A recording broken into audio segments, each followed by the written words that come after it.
Halo semuanya, balik lagi bareng saya Ari di channel Kontaineran ID. Nah, di video kali ini kita mau ngobrol santai dari suatu kisah inspiratif dari seorang eksportir yang luar biasa. Nah, salah satu eksportirnya sudah bergabung dengan kita, yaitu Mas Daniel. Halo, apa kabar Mas Daniel? Selamat Halo malam. Mas Ari, selamat malam Mas Ari. Udah Gimana makan kabarnya? Mas? Sehat? Sehat, Sudah Mas. Alhamdulillah. Sudah. Iya, Ini mohon maaf ya Mas, saya undang melalui iya, conference kayak gini karena mungkin iya. belum bisa ke sana. Ya, semoga Baik. ke depan kita bisa ketemu real ya Mas. Amin, amin, amin. Saya berharap ya. Nanti ditunggu ya Mas. Siap, Kabarnya untuk ketemu ya, Kopdar. siap, Oke. siap, siap. Ya, Mas Daniel, kemarin kan ceritanya nih gini. 2 hari yang lalu saya dapat informasi dari admin ya. Oh, Mas, Iya, ini ada yang staffing kata dia. Oh, saya kan kaget kan. Karena iya, kontainer ID ini kan jalan baru ya, Mas. Baru dan kita iya, edukasinya itu slow gitu. Maksudnya tidak seperti metodologi pelatihan lain yang kita memang betul-betul fokus tiap minggu itu kita fokus satu bab, satu bab, satu bab gitu. Karena dulu waktu saya pelatihan, kita kan mainnya speed ya, kenceng gitu. iya. Jadi tiap hari ada. Nah, di akhir pelatihan itu biasanya lupa. Nah, di sini saya coba untuk berbeda metodologinya, pakai kayak kampus lah, ala-ala kampus dengan 2 SKS. Tiap minggu Iya. sekali, tiap minggu sekali, kemudian ada tugas. Dan saya kaget ada Mas Daniel yang udah staffing kemarin. Itu kalau boleh tahu untuk staffingnya produknya apa ya Mas? Yang kemarin ini. Iya. Eh, Terima kasih Mas Ari. Ya. Selamat malam. Eh, saya Daniel Budi. Saya sebenarnya merasa beruntung sekali ya bisa bergabung di dalam komunitas Kontaineran ID. Bergabung di dalam bawah naungan Mas Ari. Nah, kebetulan jadi saya pada saat staffing kemarin itu staffing yang kedua, Mas. Yang pertama itu terjadi di bulan April. Nah, kalau yang kemarin barusan itu staffing yang kedua. Barangnya sendiri adalah Saudas Blok itu adalah serbuk gergaji kayu Oke. yang Eh, dipadatkan. Oh, yang dipadatkan. Ya, yang Bentuknya dipadatkan. sama seperti wood pellet enggak ya? Bukan ya tapi. Eee, Kalau wood pellet kan dipadatkan tapi bentuknya pelet kecil-kecil. Ya, tabung Kalau gitu ya. Saudas kalau Saudas Blok ini serbuk gergaji yang dipadatkan jadi bentuknya itu nanti sudah balok-balok yang berukuran sekitar 60 senti kali, Oh, gede. 30 senti kali 15 atau 20 senti. Jadi yang baloknya itu sudah balok-balok besar gitu. Oh, berarti gede ya Mas bentuknya itu ya. Iya, heeh. Nah, sebenarnya, Saudas Blok ini mungkin ada beberapa penggunaan ya, ada beberapa manfaat. Tapi yang saya tahu, yang berkaitan dengan buyer yang, membeli di kami, itu mereka gunakan untuk alas kandang. Jadi Oh, tujuannya dipadatkan dalam bentuk balok itu adalah untuk efisiensi dalam pengiriman. Kalau nggak dipadatkan, dalam satu kontainer itu paling hanya muat sekitar berapa ton aja saudasnya. Tapi dengan dipadatkan, akan muat dalam satu kontainer itu akan membawa lebih banyak saudasnya. Karena sudah dipadatkan. Jadi nanti sampai di sana pada saat penggunaan, eh, balokan saudas itu dihancurkan lagi, dikembalikan lagi menjadi serbuk kayu lagi. oh, jadi untuk dia menghemat volume aja ya Iya untuk betul, dipadatkan itu betul. luar biasa Betul, sih itu. sehingga, jadi, pada saat dipadatkan, itu pernah kami mengirim sampai dengan 25, sekian ton, Satu kontainer. satu kontainer Wah, setelah dipadatkan. Lalu yang kemarin itu hanya kisaran di 23, sekian ton, per 40 feet. oke. Eee, Kalau mesin pemadatnya itu nggak baik, kurang kurang optimal dan kurang, bekerja maksimal dalam memadatkan, itu paling hanya bisa membawa dalam satu kontainer 40 feet itu paling bisa hanya membawa 16 atau 18 ton. Jadi tergantung mesin yang bisa memadatkan Saudas itu sendiri. Oke. Gitu. Hmm, jadi ini menarik banget ya. Kan kalau Iya, Saudas itu dia jatuhnya sebenarnya limbah sampah, ya, Mas. Iya, limbah, limbah ya. limbah. Iya, Tapi kita iya betul. ekspor limbah tersebut ke kemana Iya negaranya, Mas? betul. Korea Selatan. Korea Selatan. Oh, luar biasa. Kalau sampah aja, dalam tanda kutip ya ini Sampah. teman-teman, dalam tanda kutip sampah aja bisa kita ekspor, apalagi produk lain. Nah, ini jadi Iya, optimisme tersendiri lah untuk teman-teman sekalian.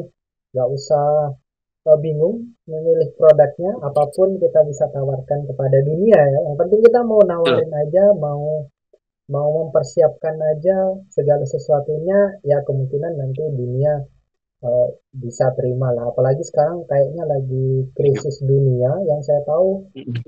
wood pellet lagi digandrungi juga tuh Mas. Jadi Iya betul, limbah-limbah kayu dia lagi betul. sangat digandrungi, mau musim Iya, dingin juga di Eropa. Jadi untuk betul, teman-teman ya ini jadi satu opportunity yang bagus lah. Tapi di sini betul. kita mau ngobrol dari kita tarik dari awal banget nih Mas. Kita mau tarik dari awal banget. Mungkin dari kenapa kok Mas Daniel memilih bisnis ekspor di antara banyak sekali opportunity bisnis yang ada di sekitaran Mas Daniel nih. Apa tuh Iya. motivasinya? Ya, sebenarnya perjalanan kegiatan bisnis saya itu ya lumayan panjang, Mas.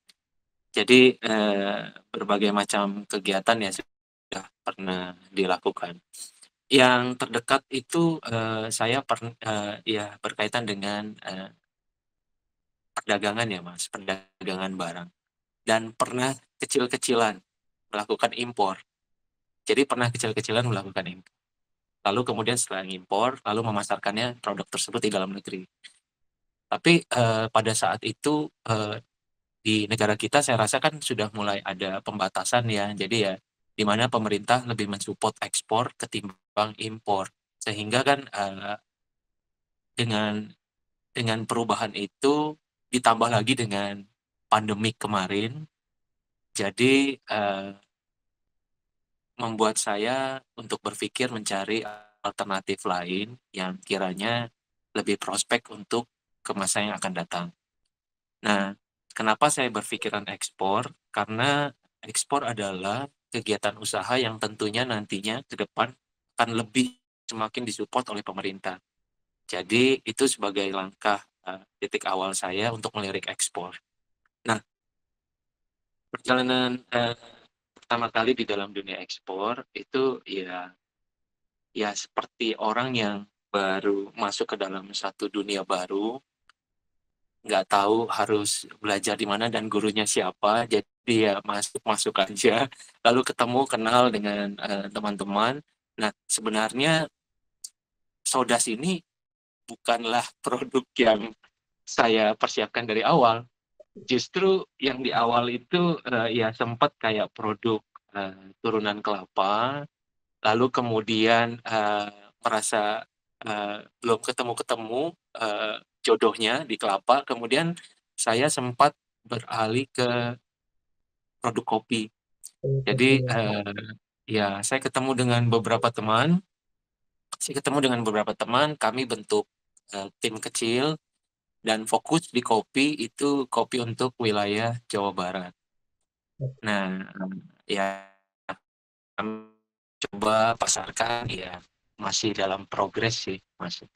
Lalu kemudian di tengah jalan saya ketemu dengan rekan-rekan yang lain dan mengenal produk yang benar-benar di luar uh, pengetahuan dan dugaan saya, tapi ya ternyata yang tidak dipikirkan itu malah yang jadi jodohnya gitu. Jadi Gitu. dari awal memang udah tidak tidak langsung ke Saudas, tapi memang Enggak, perjalanan perjalanan hidup lah ya, perjalanan bisnis ya betul, yang betul, mengantarkan ke Saudas itu sendiri ya, Mas. betul. Iya, Malah jadi sebenarnya sebelum Saudas itu saya lebih fokus ke wood pellet sebenarnya. oh Tapi fokus jodohnya malah di Saudas di dulu. Saudas. Oke. Iya. Nah itu kenapa kok bisa Mas Daniel berpindah dari satu produk atau memang Apakah karena mengalami kendala khusus? Biasanya kan teman-teman frustasi masalah supplier nih, Mas. Karena memang supplier itu meskipun ada di Indonesia, kita komunikasinya pun tidak mudah. Cara menemukan supplier yang klop itu tidak mudah. Nah, kalau Mas Daniel berpindahnya karena apa? Apakah memang bentuk komunikasi dengan supplier atau memang ya belum ketemu jodoh dengan buyer aja gitu? Iya, lebih ke arah, belum ketemu jodoh dengan buyer-nya sih, Mas Ari. Oke, Tapi kalau dengan supplier sih, saya rata-rata membina hubungan yang baik sih. oke.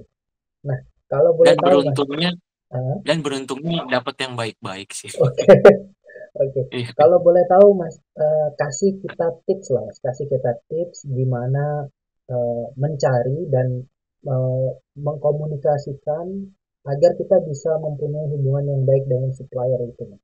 Menurut Mas Daniel nih, dari pengalaman Mas Daniel itu seperti apa nih?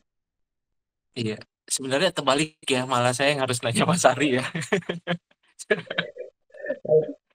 Kalau Cuman saya masih dikit, Mas. cuman kalau cuman kalau, justru sebenarnya kan, saya, banyak belajar dari berbagai macam pihak, termasuk salah satunya adalah Mas Ari. Tapi kalau, menanyakan tentang perjalanan yang pernah saya lalui, ya pada saat saya ketemu supplier ya, ya banyak ya Mas, sudah yang kanan kiri memberikan masukan bahwa, "Ya, kamu kalau ketemu supplier begini begini begini." Ya, saya coba tampung semua masukan, karena saya posisinya adalah posisi orang baru yang, harus belajar, jadi harus menampung banyak masukan dari banyak orang. Oke, Tapi, pada saat sudah, menjelang bertemu, ya selebihnya mengalir insting pribadi sih. Yang, pada saat ketemu sebelum ketemu nih ya Mas, sebelum ketemu ya hmm, kan kita, janjian dulu, komunikasi, ya komunikasi lewat telepon ataupun lewat WA. Nah, kemudian kalau sudah dapat respon untuk bisa janji ketemu, ya baru ketemuan. Tapi pada saat ketemu itu, ya seperti yang Mas Ari pernah sampaikan juga ya, bahwa pada saat ketemu supplier, ya kita juga memang tidak boleh menyampaikan hal-hal yang terlalu melambung tinggi di luar kenyataan yang ada, tapi kita juga kan nggak boleh terlalu, eee, maksudnya membawa diri kita seperti di bawah banget gitu. Jadi iya, ya kita menjadi diri kita apa adanya, saya menempatkan posisi saya sebagai posisi sosok pribadi yang nanti kalau supplier itu melihat saya, dia yakin untuk bekerja sama dengan saya. Ya pada saat berpenampilan ya saya berusaha untuk rapi, terus kemudian pada saat berkomunikasi, saya berusaha bertutur kata dengan baik. Dan apa yang saya sampaikan, ya itu, eee, berada di dalam kenyataan, nggak menghayal melambung tinggi ataupun merendah-rendah. Jadi ya, seiring waktu ya berjalan begitu, Mas. oke. Dan, eee Hmm, eee untuk bisa ketemu itu kan prosesnya kan harus komunikasi dulu kan sebelumnya lewat, baik lewat WA, telepon, ataupun sebagainya ya. Ya kalau kira-kira yang memang supplier-nya membuka kita untuk, berkenalan lebih lanjut, ya itu yang saya respon. Kalau oke, yang enggak, ya berarti kalau didatengin pun biasanya nanti kan nggak terlalu, eee, ya karena kan tertarik ya? ada Oh, banyak iya, supplier, jadi yang diprioritaskan ya yang mereka open merasa juga ya. ada. Iya betul, Nah, gitu. tapi pernah ditolak sama supplier nggak, Mas? Maksudnya bukan ditolak dalam artian langsung ditolak ya, mungkin Mhm. nggak dibales atau dibalasnya lama, itu pernah nggak kejadian?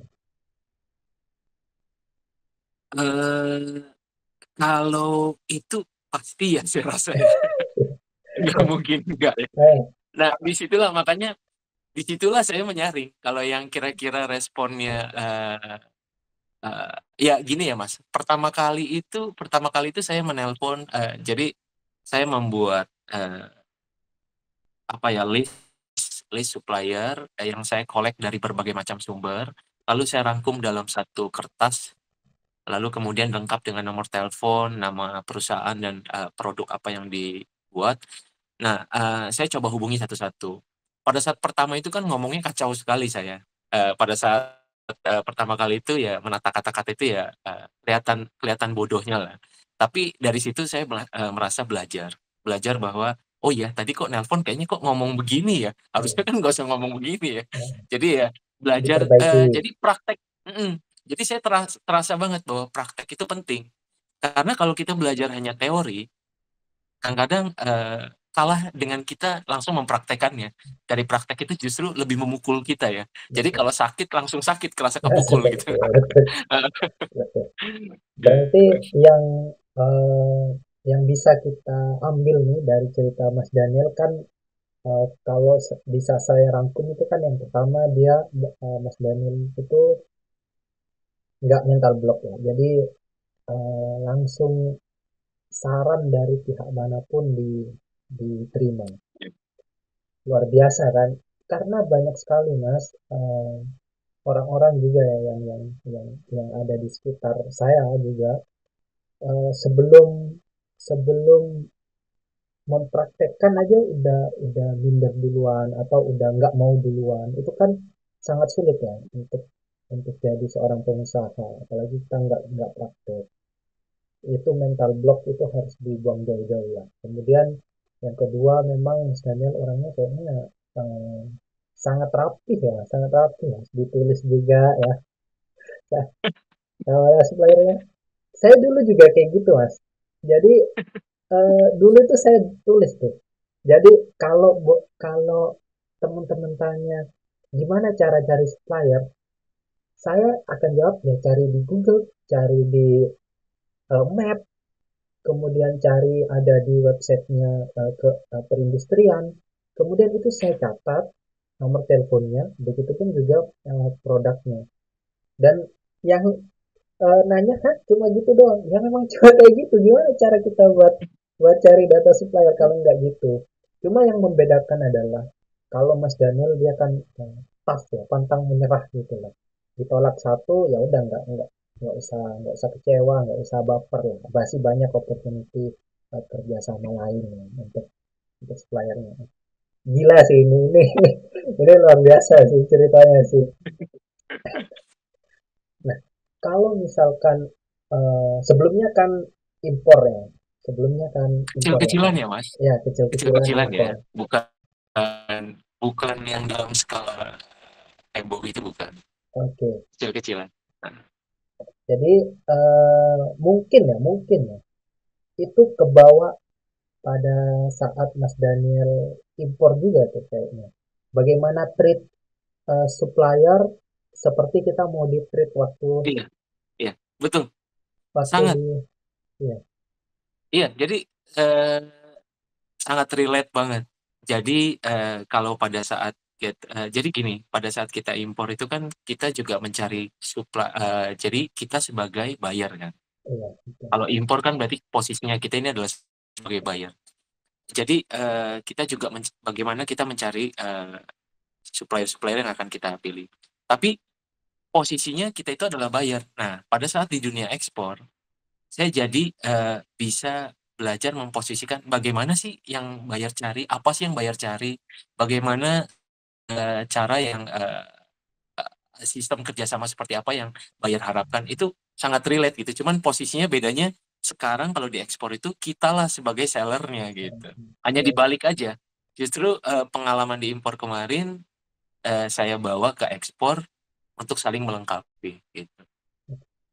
terutama sama itu juga sih Mas. Kalau saya kan dulu kebetulan kisah kita mirip ya. Kisah kita Iya. mirip ya. Jadi saya juga impor kecil-kecilan dulu. Jadi Iya.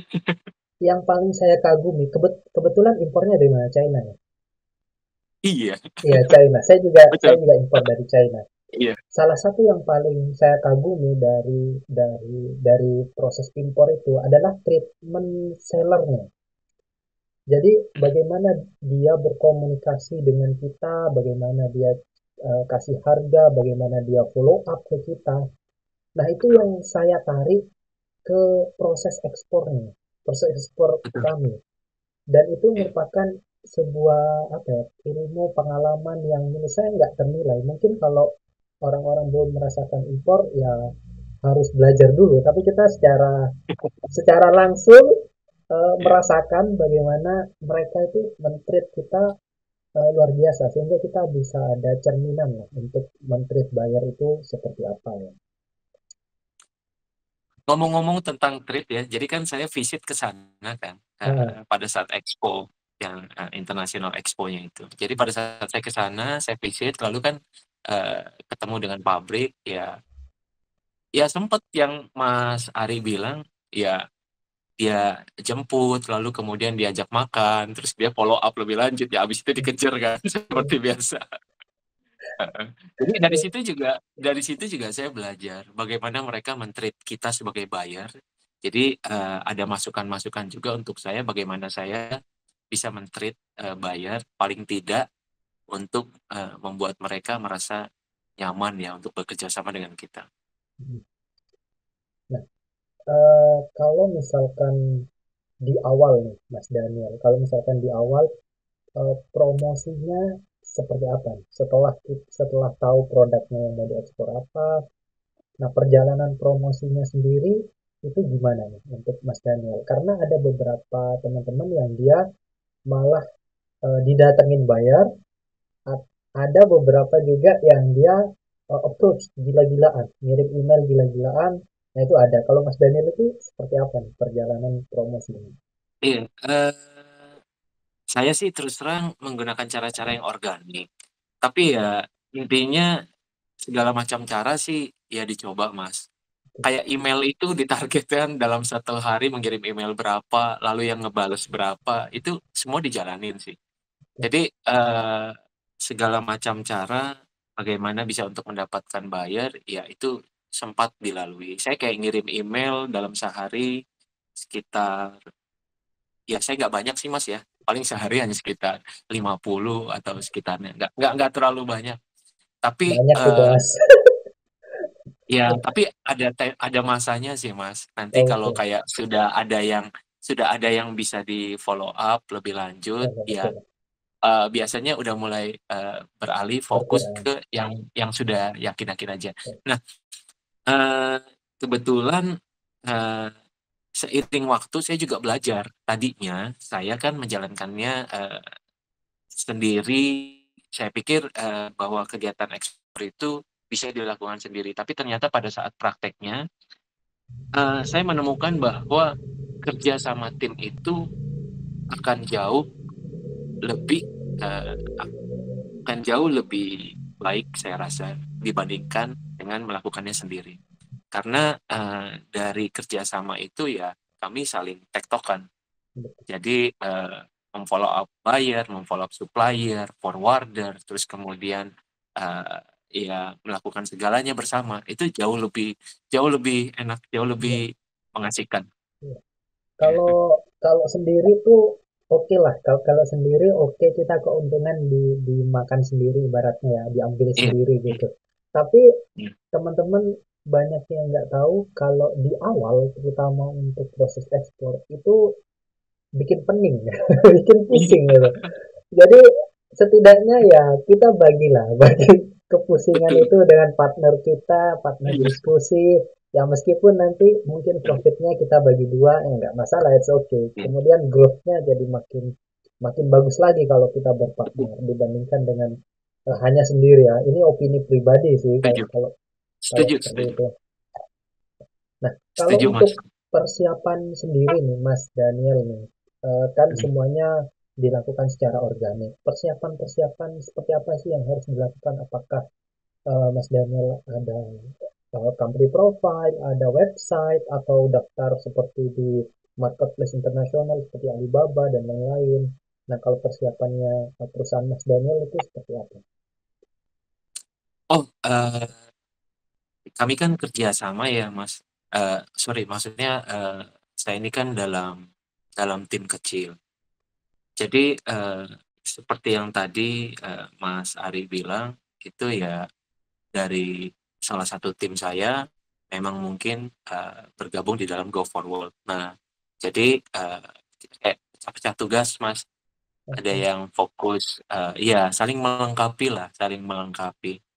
Ada yang, ngurusin buyer, ada yang ngurusin supplier, lalu kemudian ya ada yang memproses kegiatannya yang nanti terjadi. Jadi ya saling sih, saling support tapi nggak dilakukan seorang diri. Oke. Nah, untuk Iya. kalau misalkan perusahaan Mas Daniel, apakah ada company profile sebelum kirim Eee, promosi? iya, Oke. awal-awal Awal-awal. awal-awal ada, iya.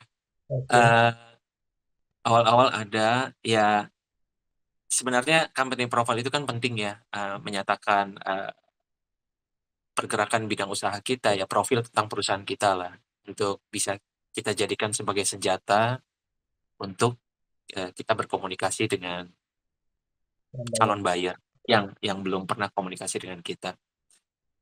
Jadi sebagai pembuka pintu lah ya, sebagai pembuka pintu di awal. Hmm. Tapi, kan saya gonta-ganti produk juga, Mas. Oh iya. Jadi, company profile-nya iya, kebetulan di produk yang lain. Oke. Jadi mungkin eh, perlu, tapi juga eksekusi jauh lebih penting lagi ya. Jadi persiapan udah oke, eksekusinya harus lebih oke juga kayak Mas Daniel ini ya.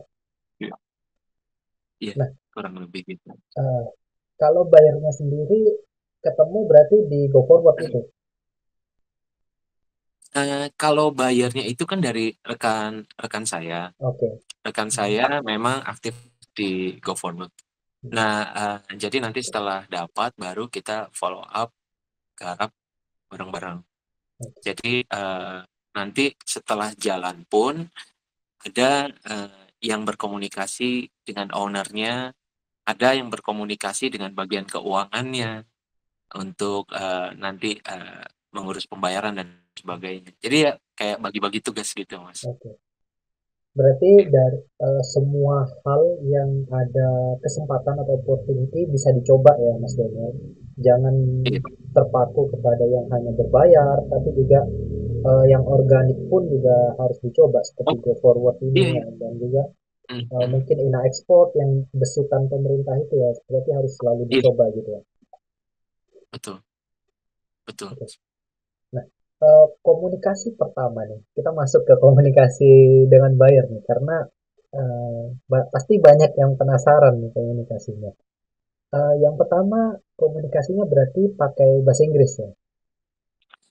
Nah, eee, kalau calon-calon buyer yang lain yang, pernah saya coba hubungi dan Mhm. memang belum ada yang goal, Mhm. lalu kemudian yang goal ini, itu, kita kerja sama tim, sama rekan saya dan kebetulan buyer-nya ini orang Korea ini adalah, sosok orang yang pernah tinggal di Indonesia sebelumnya. Jadi sedikit banyak dia bisa bahasa Indonesia, sedikit banyak. Karena mereka sendiri, eee di beberapa buyer Korea Selatan itu memang sebagian lancar berbahasa Inggris. Tapi kalau yang orang-orang, buyer yang memang pernah tinggal di Indonesia sebelumnya cukup lama, justru mereka malah lebih lancar bahasa Indonesia dibanding bahasa Inggris, gitu. Nah, Eh, mhm. eee, iya, Gimana? itu sih, Mas. Oh gitu. Iya, Jadi kayaknya kisah kita itu benar-benar mirip plek ketik plek deh mas. Soalnya cuma beda negara ya kayaknya iya ya? cuma beda negara. Iya Kalau saya Arab kan, Saudi Arabia. iya Saya pernah di iya prank tuh sama GM-nya, sama GM iya perusahaan yang ada di Saudi Arabia. Tiba-tiba telepon kan, iya, waduh nomor Arab nih siapa kan? Saya angkat kan, mmm, Assalamualaikum kata dia kan, Waalaikumsalam kata saya kan. Anak-anak Al-Lughatul Arabiyah kata dia. Saya bilang, aduh mati nih saya bilang. Masa bayar nggak bisa bahasa Inggris sih? Saya bilang kan. iya, Masa nggak bisa bahasa Inggris sih pakai bahasa Arab? Saya bilang, la. Saya cuma tahunya la, tidak, tidak, kata dia. Terus dia ketawa, hahaha. Hanya bisa bahasa Indonesia. Saya bilang, saya bilang, oh, Mister, waduh, bisa bahasa Indonesia? Bisa, karena apa namanya? Dia punya saudara tinggal di Indonesia lama dan punya istri orang Indonesia. Jadi dia iya, fasih berbahasa Indonesia. Jadi dia ketawa. Oh, Tapi saya di situ meskipun di prank saya ngerasa wah ini bisa jadi permulaan yang Iya, bagus nih. Soalnya baik. kita udah Betul. bercanda gitu kan. Betul, betul. Nah, itu juga salah satu Betul. cerita sih. Salah satu cerita yang Iya. selalu saya bawain karena menarik banget. Saya di Heeh. prank di awal-awalnya. Halo, Luhatul Arabiyah kata dia. Waduh, sulit nih kalau yang gitu. Tapi justru justru itu sudah mencairkan suasana di awal ya, Mas. Iya betul. Kalau Iya. kalau udah mungkin bercanda ya, kalau udah mungkin Hmm, bercanda ya hmm. harapannya sih bisa bisa komunikasinya bisa lebih lebih enak lagi, lebih lebih Betul, bagus lagi. betul. Nah, kalau misalkan balik lagi nih ya Mas Daniel nih, ke kasusnya Mas Daniel. Kalau komunikasinya sudah baik, sudah apalagi menggunakan bahasa Indonesia, biasanya kan nggak ada kendala tuh Mas. Kalau soal negosiasi masalah harga, itu Hmm. gimana Mas? Prosesnya, apakah belibet, ada Iya, tawar-menawar yang rumit atau gimana? sangat. Sangat. Jadi yang saya jumpai di saat jadi berbicara di luar bayar yang ini ya, Mas ya. Oh ya, boleh. Eh, dari yang sudah saya jalankan, yang tidak goal itu, kebanyakan ya memang masalahnya di harga. Kebanyakan seperti itu. Permasalahan itu kan kebanyakan di term of payment, sistem pembayarannya, ataupun masalah di harganya. Itu biasanya yang saya alami kendalanya di dua hal itu.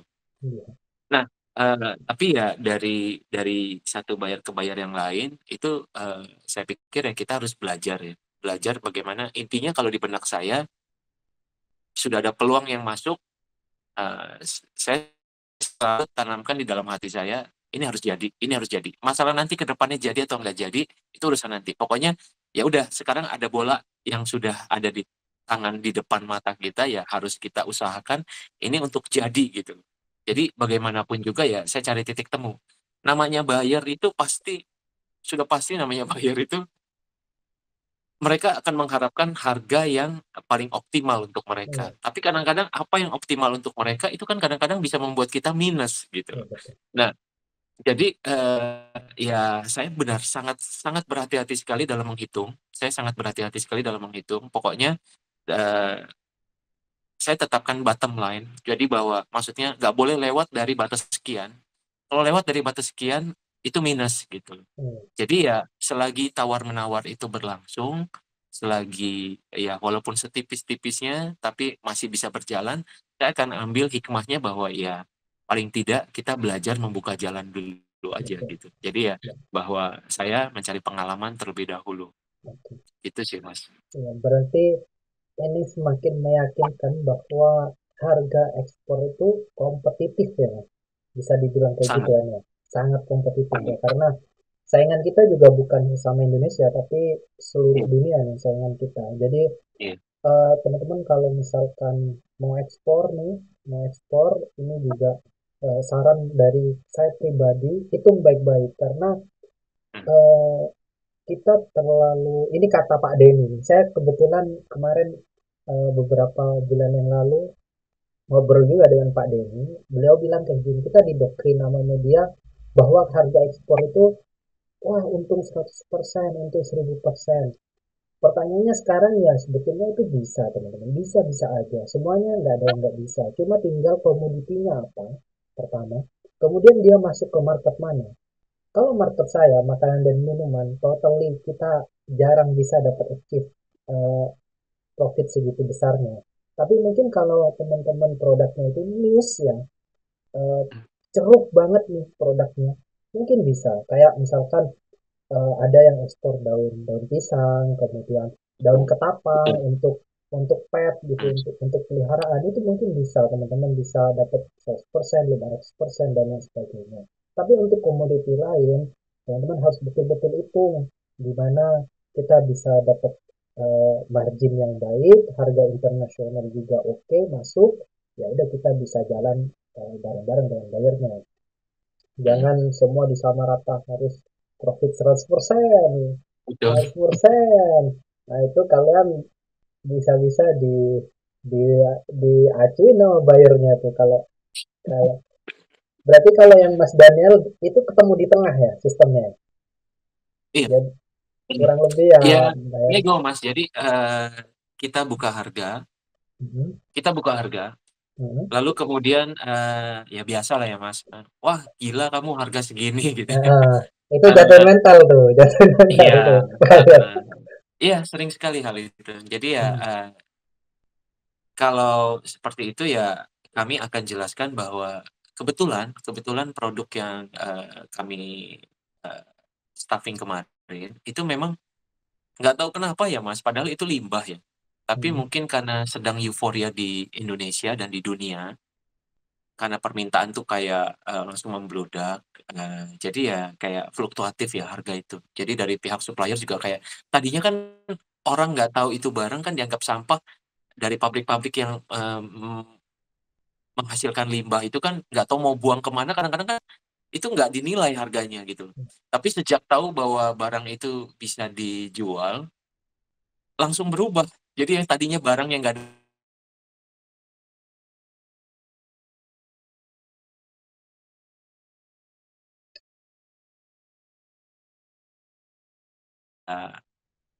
harga itu akan sangat terpengaruh dari harga pasaran lokal di dalam negeri Indonesia gitu. Tapi nanti ya itu hanya untuk jembatan ya, jembatan bahwa kalau harga yang kami sampaikan nggak masuk di dia, lalu kami jelaskan apa yang terjadi di sini yang menyebabkan harga eh, ya mungkin tidak sesuai ekspektasi mereka. Nah, selanjutnya saya akan tanya target price dari mereka itu eh, berapa? berapa? Iya. Jadi nanti ya kalau seandainya dari target price yang mereka sudah sampaikan, lalu misalnya dari supplier yang sudah ada memang tidak masuk, kami akan komunikasikan. Kami akan coba mungkin untuk cari di supplier lain yang memang harganya bisa masuk eh, sesuai dengan target price dari buyer. Nah, kalau nanti sampai mendapatkan dan mendekati, ya biasanya kan mereka kan target price itu kan pasti serendah-rendahnya. Iya, betul. Target price itu kadang-kadang kadang-kadang harga yang nggak masuk akal kalau menurut saya gitu. Jadi ya saya nggak pernah mengikuti target price mereka. Jadi target price mereka itu saya cuma jadikan patokan bahwa ya mungkin mereka minta harga segini, ya pasti kita tawarkan sedikit di atasnya. Ya sampai sampai jadi titik temu aja Mas. Titik Oh, temu ya sudahlah. Toh mereka kan butuh barang. mhm, Jadi saya juga lihat-lihat ini ya Mas. Lihat-lihat eh, psikologi buyer ya. Jadi ya iya, kayak saya cari tahu dulu kan kalau dari pembicaraan, dari ngobrol dan sebagainya itu kan kita tahu ya bahwa mereka itu pada saat ngobrol keceplosan kah? Maksudnya mereka sekarang ini memasukkan barang dari mana, dari negara mana saja.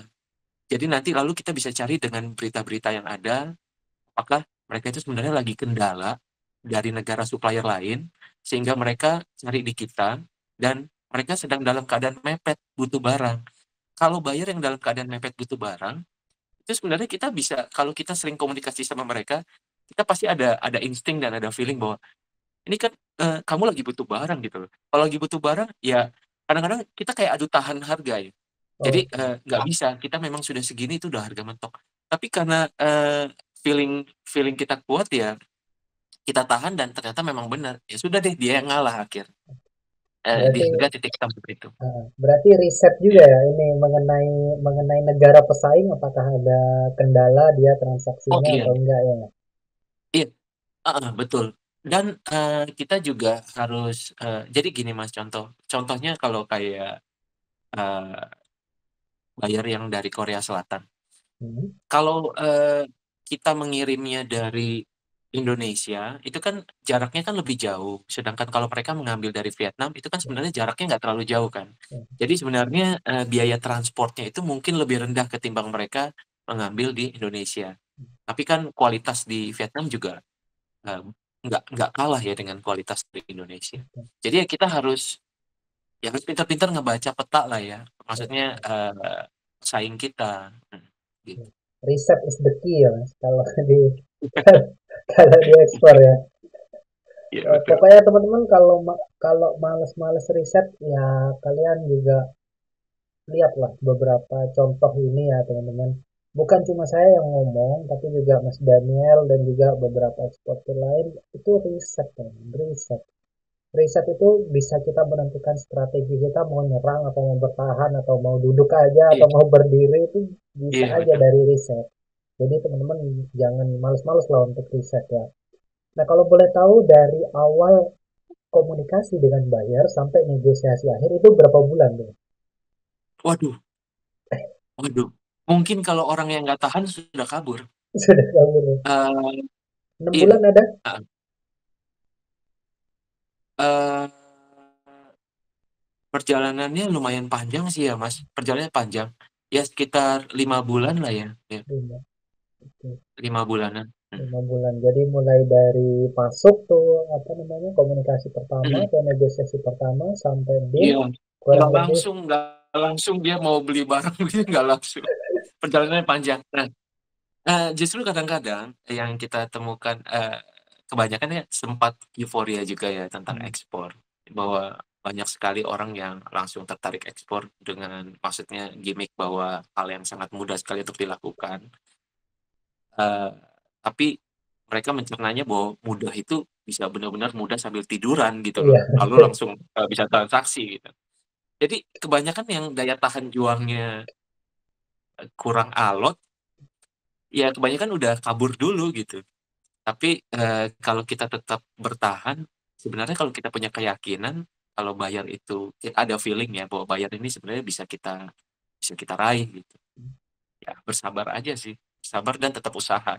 Tetap usaha ya, tetap negosiasi. Berarti dalam Dan menjaga komunikasi, eh, jaga dalam komunikasi. dalam 6 bulan itu berarti terus-terusan jaga komunikasi ya, follow up gitu-gitu ya, Mas? Tarik ulur, tarik. Iya, iya, karena kan intinya kan masih belum ketemu kecocokan ya, Oke. masih belum ketemu kecocokan. Jadi ya maksudnya ya kita tetap tetap apa ya jaga komunikasi. Lalu misalnya produk yang ini tidak masuk, kita coba tawarkan produk-produk lain yang mungkin masih dalam satu lini produk yang mirip gitu ya. Jadi kan kalau mainnya di kayu, kita coba tawarkan ya produk yang lainnya. Ya kalau misalnya ini nggak masuk, mau nggak ini. Jadi ya Oke. at least komunikasi itu masih tetap terjaga gitu. Nggak benar-benar ngilang langsung kita Oke. ngilang gitu. Oke. Kalau kalau misalnya kita menghilang, ya otomatis nggak akan terjadi Iya, betul. pengiriman kemarin. Iya. Mm. Karena buyer juga mikirnya pasti banyak juga supplier yang lain. Pasti juga Iya betul, mikir, betul, mikirnya kayak gitu. Jadi teman-teman harus betul. sabar, harus tough, harus jaga komunikasi, juga harus baik komunikasinya, jangan terlalu yang kayak scammer kan. Kita Iya. kita yang karena kita Saya udah sering mengalami itu mas. oh ya, gimana tuh Skema itu. ceritanya tuh? Aduh, ya udah sering sih. Tapi insting saya, ya, maksudnya saya memang dari awal itu kan kerja di orang itu kan nggak terlalu lama ya. Saya kebanyakan langsung terjun di dunia usaha wira swasta sendiri gitu. Jadi ya kayak menghadapi orang tuh kayak sudah ada feeling dan insting lah. Ini kayaknya nggak bener ya. Oke. Maksudnya dengan tata cara term term yang mereka sampaikan itu kayak nggak make sense gitu. Itu Iya, kan kita betul. udah langsung berpikir aja, ya kok nggak masuk akal ya kayaknya kok kayak begini kita mau jualan, tapi kok malah kita yang keluar uang, malah kita Iya, yang bayar. betul. Nah itu kan udah aneh-aneh kan gitu ya. Betul. Dan dan kok kalau misalnya kita biasanya bayar itu kan dia mau minta speknya begini, maunya begini. Lalu kita bilang, wah spek kita begini, kayaknya nggak ada nih seperti yang ini. Hmm. Mau nggak kalau yang begini? Nggak apa-apa. Pokoknya ada excuse apapun, Nggak apa-apa. nggak apa-apa. Fokusnya, fokusnya cuman ya yang penting nanti lakukan prosedur ini nih, lakukan pembayaran ini dan ini. Hmm. Ya kalau itu mah udah jelas Udah jelas scam ya, scammer sih, scammer ya. langsung saya tinggalin. Biasanya kalau ciri-ciri scam yang lain dia juga selain yang disebutkan Mas Daniel, ciri-ciri scammer dia menggunakan istilah-istilah yang mungkin dalam kamus perdagangan internasional itu nggak ada. Jadi mereka buat Iya, sendiri dengan istilah yang sangat membingungkan. Padahal kalau kita ngobrol dengan buyer, simple banget, simple. simple, Saya mau simple. CIF, ini kuantitas segini, dokumennya ini padahal sangat simpel. Tapi kalau ngomong sama scammer, waduh itu bisa, Iya, saya bahasanya bahasa maunya dewa ya, bahasa bahasa bahasa langit, bahasa dewa. Kemudian biasanya kalau scammer juga dia eh, metodologi pembayarannya. Ya maunya ya dia doang yang menang, kayak oh saya maunya pembayaran pas di sini pas udah sampai atau tempo berapa puluh hari. Nah, sedangkan kalau misalkan eh, buyer yang beneran dia biasanya lebih lebih cari win-win solutionnya. Jadi dia betul. harapannya apa, kita menetapkan apa. Tentu kita kan namanya jualan maunya 100% di depan kan. Maunya sebelum produksi udah Betul, lunas tuh. Tapi kan betul, buyer kita ada ekspektasi lain mengenai term of payment-nya, jadi nanti mungkin ketemu di tengah. Jadi biasanya kalau buyer yang betul. beneran itu biasanya cari win-win solution-nya dibandingkan dengan yang scammer yang ini. Nah, untuk term of payment-nya kemarin menggunakan apa nih, Mas? Iya, yang Mas Ari sampaikan tadi itu benar, benar banget Ya, gitu.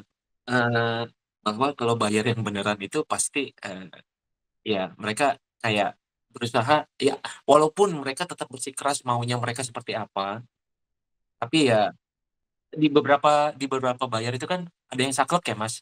ya betul. Nggak bisa kalau di kami pembayarannya harus begini. Hmm, Dan kita juga bisa menilai lah bahwa ya memang itu bayar yang valid. ya, Cuman perusahaan mereka term of payment-nya maunya memang saklek begini ya begini gitu.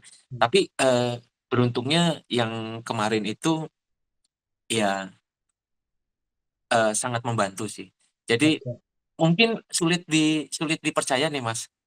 Gimana nih? Eh, iya, jadi sistem pembayarannya itu kan mereka kan mintanya LC, tapi ya eh, bagi saya kan maksudnya ini masih tahap di awal, masih tahap di awal.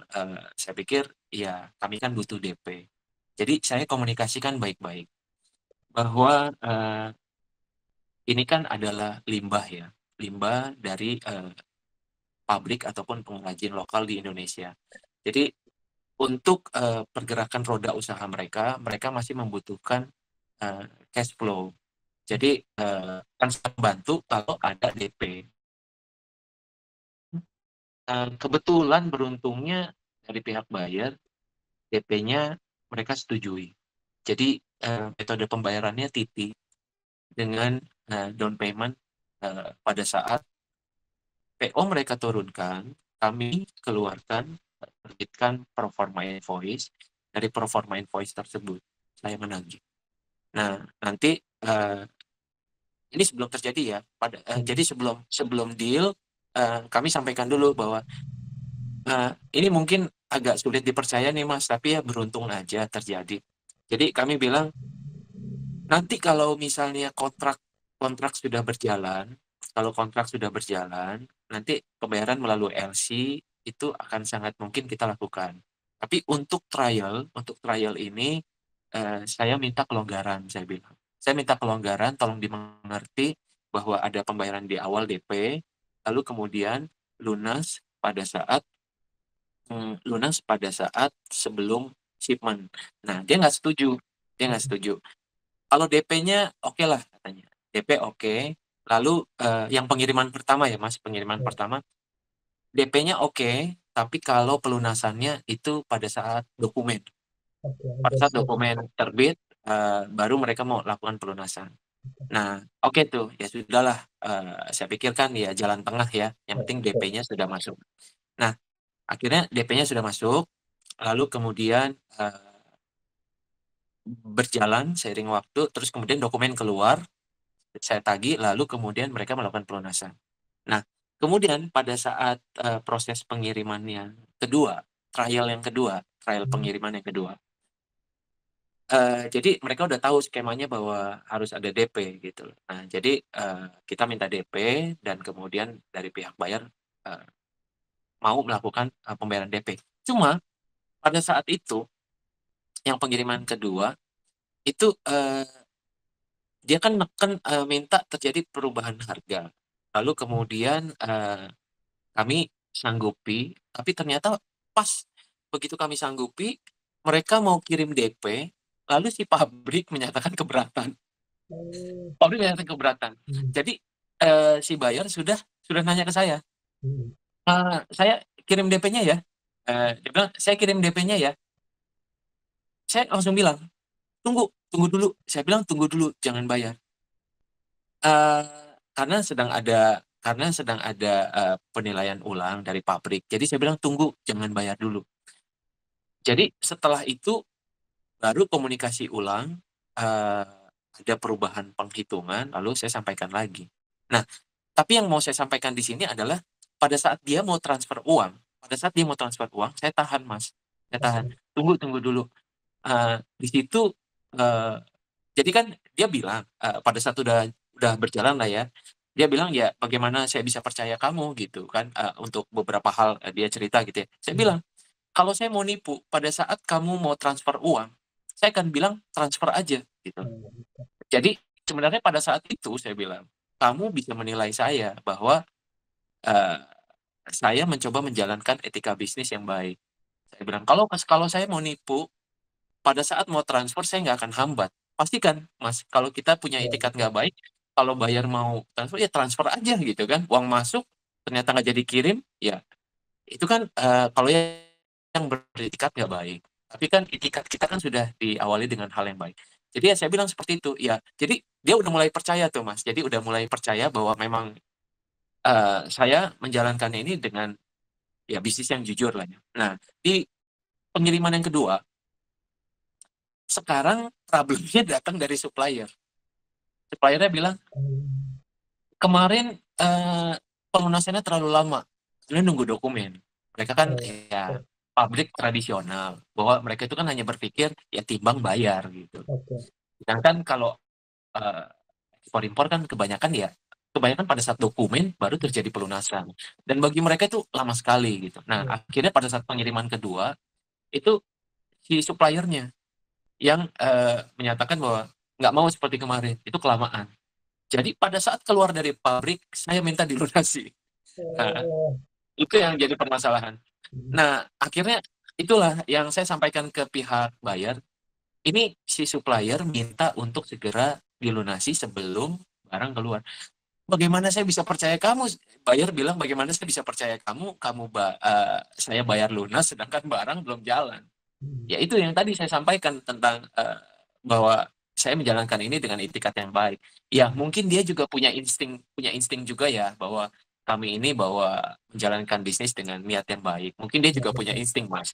Jadi iya, akhirnya di luar dugaan, ya memang dia lakukan pembayaran, Mas, sebelum dokumen. luar biasa ya, Iya, luar iya. biasa. Jadi eh, jadi ya makanya itu saya sampaikan mungkin ya sulit untuk dipercaya, tapi ya itu terjadi sih. Hmm. Tapi dia Eh, tapi dia sampaikan, ya nanti kalau udah jalan berikutnya ya kalau udah lancar ya dengan LC. oke, ya nggak masalah, asalkan dia bantu kita untuk dapetin cash flow yang Iya, balik gitu kan. Juga betul betul. kayaknya hampir semua buyer ya yang kayak dia mainin psikologis kita ya untuk itu. Betul. Karena di awal juga buyer saya itu eh, kayak ngeluarin kata-kata yang menurut saya terlalu keras lah, ya, terlalu keras bagi pemula ya, bisnis pemula ya, seperti seperti saya. Contohnya hargamu nggak masuk ini. Wah, kita kan Iya, geter tuh. Apalagi iya. 2019 saya komunikasinya bukan lewat WA tapi lewat langsung, komunikasi langsung. Jadi itu kan udah goyang tuh. Ah, nggak masuk gitu. Telepon ya, Mas. Lewat telepon ya, Mas Eh, Ari. lewat pameran kebetulan. Oh, oke oke. Heeh. Jadi waktu itu dia bilang, wah ini harganya nggak masuk, kualitasnya gini. Pokoknya dicaci maki lah. Iya betul. Kayaknya ngancurin mental kita gitu ya Iya betul. dengan Kayaknya omongan iya. iya, kayaknya dia mau ngancurin psikologis kita supaya kita iya iya aja ke mereka. Mungkin ya ini dugaan dugaan aja. Mungkin dugaannya seperti Saya itu alami kan. juga kok. Ya kayak gitu juga. Ya karena emang kayaknya dia tahu karena buyer itu kan kalau saya pribadi ya, buyer saya itu lebih lebih pro daripada saya pada waktu itu. Dia udah main produk Indonesia kurang lebih 20 tahunan, ya, 20 tahun. Bahkan dia tahu lokasi suppliernya di daerah mana, dia tahu pergerakan harganya, sehingga sehingga dia menuntut saya dan juga teman saya untuk ikut alurnya dia. Ya udah kamulah eh, keuntungan 5% aja lah, 10% aja lah, kata dia 5% aja lah cukup gitu kan. Dia maksudnya kayak gitu tuh kayaknya tuh. Jadi dia ngancurin segala hal yang bersangkutan dengan psikologis kita tuh. Dibilang harganya mahal lah, kualitasnya enggak lah, belum masuk lah. Kemudian dibandingkan India beginilah. betul. Kita biasanya sering banget tuh dibandingin tuh. Dijatuhin. Iya, Mm, dijatuhin tuh. Dibandingkan India, Kak, begini, begini, begini kalau India. Saya bilang, waktu itu karena belum tahu ya, karena belum tahu, ya agak goyang juga, Mas. Terus terang agak goyang. Ah, masa sih, kata saya, di dalam kamar itu masa sih kayak gitu. Saya hitung ulang, ah enggak ah, kalau kayak gini kita rugi nanti, kata saya udah depresin banget.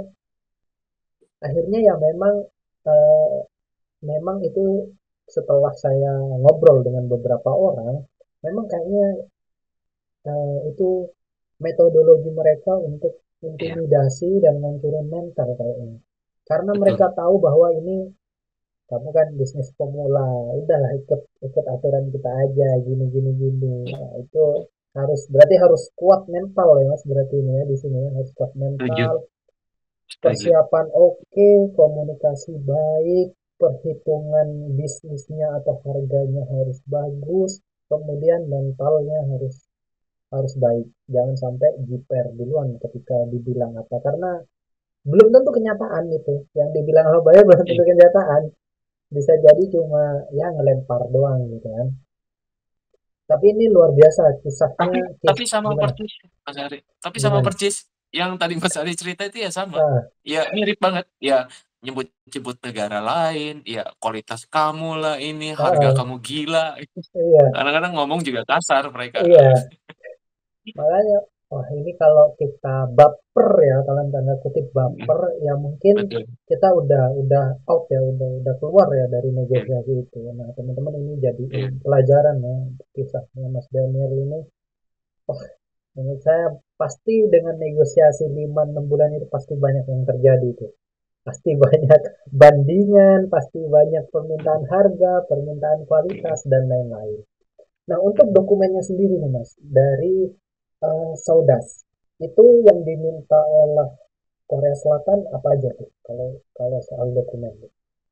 Eh, kalau pengiriman yang pertama, Hmm, pengiriman yang pertama itu kami hanya mengirim dengan jumbo bag. oke. Jadi dalam satu kontainer 40 feet itu ada sekitar 44 jumbo bag. 44 jumbo bag dan pada saat itu mereka hanya berpesan minta tolong dikirimkan dalam jumlah yang optimal, jangan sampai overweight. Saya cari tahu overweightnya kan di sekitar 26, something. Jadi saya pikir ya 25 ya masih aman. Kami setting di berat di sekitar 25 ton. Dan kami kirim di 4 kontainer pengiriman pertama. Lalu itu tanpa perlu data rumit, mereka hanya minta eh, COO atau SKA, Hmm, hanya itu. Lalu pada saat pengiriman kedua, itu mereka minta ditambahkan dengan palet kayu.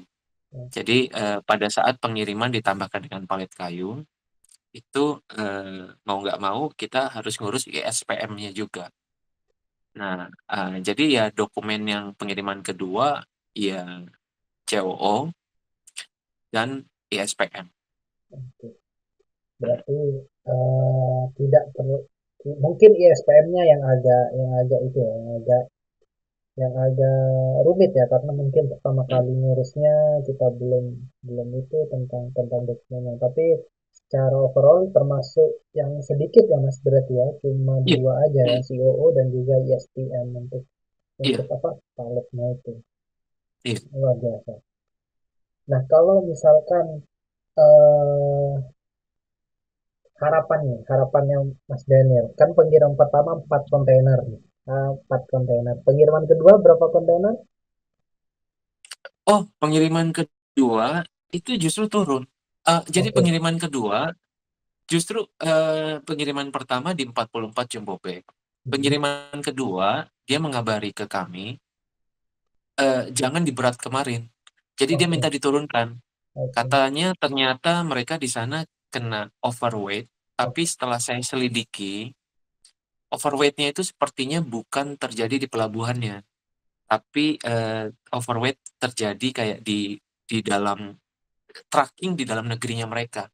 Jadi kayak kita Oke. nih sekarang kalau kalau melewati jalan aspal, Mhm. ada batasan nggak boleh Ya. melebihi sekian ton gitu. Nah, sepertinya itu ya, kalau yang saya duga sepertinya itu. Karena kan Ya. kalau di pelabuhan sendiri kan kita standar kan standar internasional kan, Ya, Mas. Jadi betul. bahwa ya dalam 40 feet kontainer kan ya batasnya ada tire-nya berapa, lalu kemudian Ya. net weight-nya berapa. Nah, jadi, saya rasa itu lebih kepada transportasi lokalnya, karena dia ada sempat menyebut problemnya itu nanti di transport lokalnya kami, dia bilang begitu. Oke. Heeh. Jadi dia minta, eee, tonasenya yang dikurangi. Tonasenya dikurangi, otomatis jumlah jumbo bag-nya juga berkurang. Jumlah jumbo bag-nya juga berkurang. Berarti di pengiriman kedua berapa Hanya kontainer? hanya, di 40 jumbo bag, beda 4 jumbo bag. Oh, beda 4 jumbo bag. Berarti Iya. tetap tetap 4 kontainer ya? Eee, turun karena kondisi supplier, Mas. Jadi Oke. yang tadinya itu limbah, sekarang jadi barang rebutan kan. Oh iya, Heeh. betul. Jadi, keterbatasan pasokan bahan baku. Oke. Ya, semoga lah ke depan bisa lebih lebih banyak Iya. lagi ya, Mas. Ini targetnya Amin berapa amin. berapa kontainer nih dalam sebulan nih nanti? Eee, Apakah udah ada permintaan omongan dengan bayarnya? oh sudah, permintaan mereka sudah ada. Mhm. Permintaannya sudah ada ya, cuman kami sedang menggodok itu, mengolahnya Mhm. bagaimana kita bisa untuk paling tidak mengimbangi permintaan mereka. Cuma ya, setiap, setiap buyer yang kami miliki, itu ya calon buyer yang kami miliki ya, kami mengarahkannya kepada sales kontrak ya, Mas. Jadi ya bukan untuk transaksi satu kali atau 2 kali, tapi kami mencoba untuk membangun relasi yang baik sehingga, untuk satu buyer itu kami harapkan kami follow up sampai terjadi kontrak penjualan yang mengikat. Paling tidak ya Oke. kami usahakan 1 tahun. Tapi untuk begitu kan bukan hanya sekedar sampai di situ aja ya, tapi kan Iya, dari kitanya juga harus mempersiapkan bahwa betul. kitanya siap nggak supply-nya gitu loh. Nah, Betul ya. itu yang harus kita persiapkan juga gitu. Oke. Heeh Ya. Semoga lancar ya Mas untuk heeh. kontraknya ya. Semoga nanti cepat turun kontraknya juga Amin dari semoga. sisi supply-nya juga bisa memadai gitu. Kita selalu Iya iya. doakan yang terbaik lah untuk Mas Daniel. Nah, Amin, terima terakhir kasih nih ya. Mas, terakhir. Mhm, Pertanyaan terakhir nih untuk Mas Daniel. iya. Mungkin ada pesan-pesan Mas untuk teman-teman semua yang nonton ini. Kemudian yang kedua, pertanyaannya adalah apa nih kritik nih buat buat kontaineran ID biar supaya kita jadi komunitas yang bukan hanya mengedukasi tapi kita bisa jalan bareng gitu Mas. Karena harapan saya secara pribadi kita bukan hanya menjadi media untuk mengajar tapi juga kita maunya jadi gerakan, bukan cuma belajar doang. Jadi saya harapkan bisa dapat kritik nih, karena kalau misalkan pujian ya mungkin kayak nggak itu ya, kayak kayak mungkin mungkin kurang kurang tulus lah. Kalau kalau kritik mungkin bisa dari dalam hati gitu kan ya. Ya saya monggo silahkan Mas, pesan-pesan Iya ke teman-teman sama kritik untuk iya. kita. Ya ini, yang saya sampaikan apa adanya, nggak ada Hmm. yang dikurangi, nggak ada yang dilebihkan. Iya, saya sendiri sebenarnya, ya bersyukur ya bisa mengenal kontaineran ID, karena yang saya lihat pertama itu di YouTube Mas Ari gitu. Ini orang kok masih muda, tapi ini ya kok kayaknya saya nontonin gitu, eee, inspiratif banget gitu. Terus ya low profile ya, saya rasakan itu, eee, nyaman untuk diikuti. Lalu kemudian saya pikir, saya dengar 1, 2, lalu kemudian, pada saat saya membutuhkan topik-topik tertentu, ternyata Mas Ari bahas juga gitu, kayak misalnya PT Perorangan dan sebagainya. Oh ya udah mau nggak mau dengerin lagi, oh ya, bahasanya bisa mudah diterima oleh banyak kalangan dan saya merasa nyaman dan banyak hal-hal yang, baru yang saya dapatkan dari, Mas Ari. Jadi saya merasa senang sih, terus terang saya merasa senang. Kalau dipaksa untuk mengkritik, mungkin mungkin kurang kopdarnya ya, kayak Oke, maksudnya oke, oke, semuanya itu kayak hanya melalui itu ya, tapi ya saya maklumilah karena oke. sekarang kan pandemi ya. Hmm, Ya kayaknya mungkin kurang dikopdar ya. oke, siap. Jadi kayak nggak berasa, ketemu langsung gitu. Oke, siap, siap, Mas. Ya, mungkin ada pesan-pesan untuk teman-teman di luar sana, Mas, yang nonton kita nih kali ini untuk eh, apa mungkin Iya, dari Mas Daniel.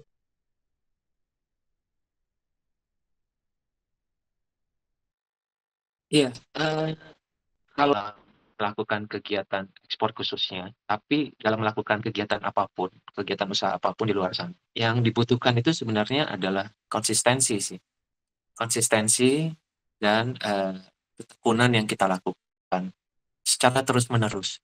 Karena, dengan konsistensi dan ketekunan itu, nanti pada akhirnya akan membawa kita setahap demi setahap melangkah menuju apa yang kita cita-citakan.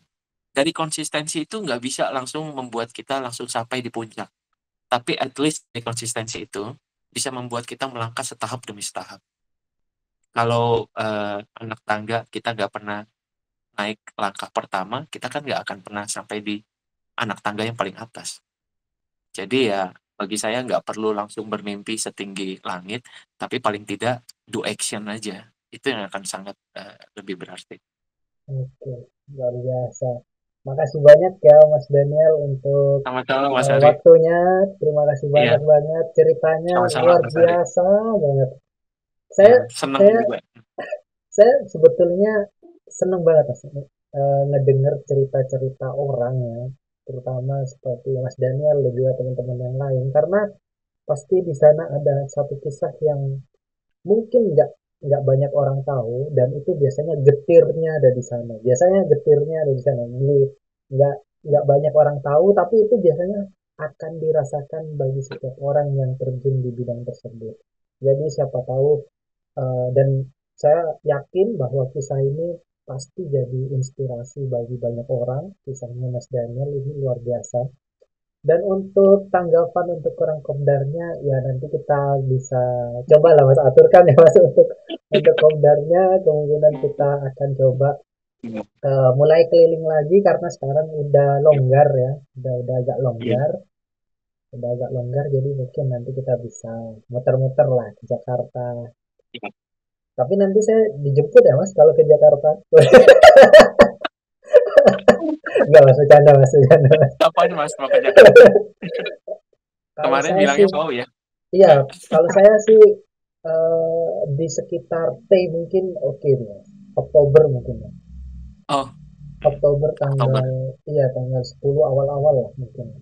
Kita, Siap, ya siap. nanti coba saya di Nanti grup lagi ya berkabar ya gimana. Mas, Ya siap, berkabar ya. Hmm. siap. Makasih ya Mas Daniel atas waktunya ya. Kita Ya, saya juga ya. Terima kasih Mas Ari. ya kita ketemu di real life lagi nanti mungkin kita Amin, amin. kita bisa ketemu ya. Terima kasih banyak ya Baik. Mas Daniel. Selamat Terima kasih malam, Mas Ari. selamat beristirahat. Ya. Maaf udah mengganggu waktunya. Saya yang terima kasih Mas. Terima kasih Mas Ari. Ya, Iya. terima kasih Mas Daniel. Mari.